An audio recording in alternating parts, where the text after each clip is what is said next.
大家好，歡迎嚟到 GK 動漫。今日嘅話題就係港女不想嫁人，港男點算？香港女性嫁內地男性，2024年已經突破1萬宗，佔跨境婚姻約40%。隨着內地經濟與教育水準提升，香港女性已不介意嫁到內地，但香港女性追求獨立嘅同時，亦可能要面對兩地文化、家庭觀念嘅磨合挑戰。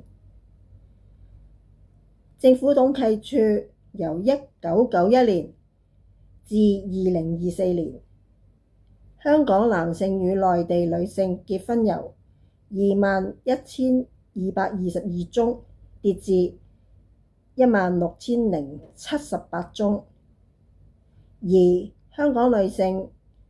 同內地男性結婚由1991年只得1390宗，升至2024年嘅10,712宗，有上升嘅趨勢。而以前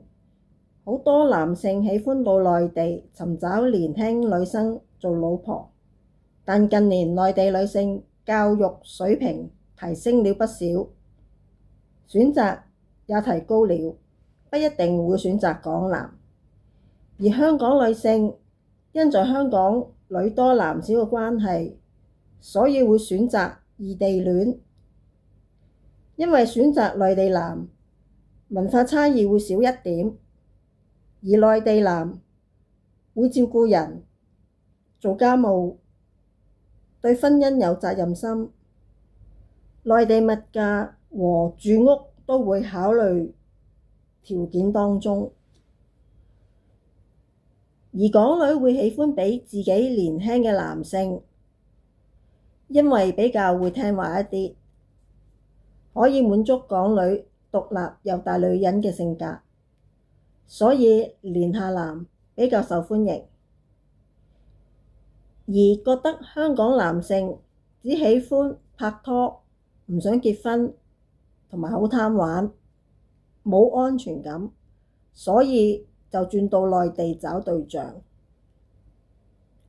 而有很多港男亦自得其樂，在家做宅男，享受冇壓力嘅生活，各取所需。而香港已不是以前嘅香港，要走嘅人好多，留返低嘅土生土長嘅年輕人有好多係不婚者，外來居住嘅人咩國籍咩人種都有，變化非常大。好啦，今日就講到呢度，歡迎在留言區留言。喜歡呢條片就請畀個 like 同訂閱，多謝大家。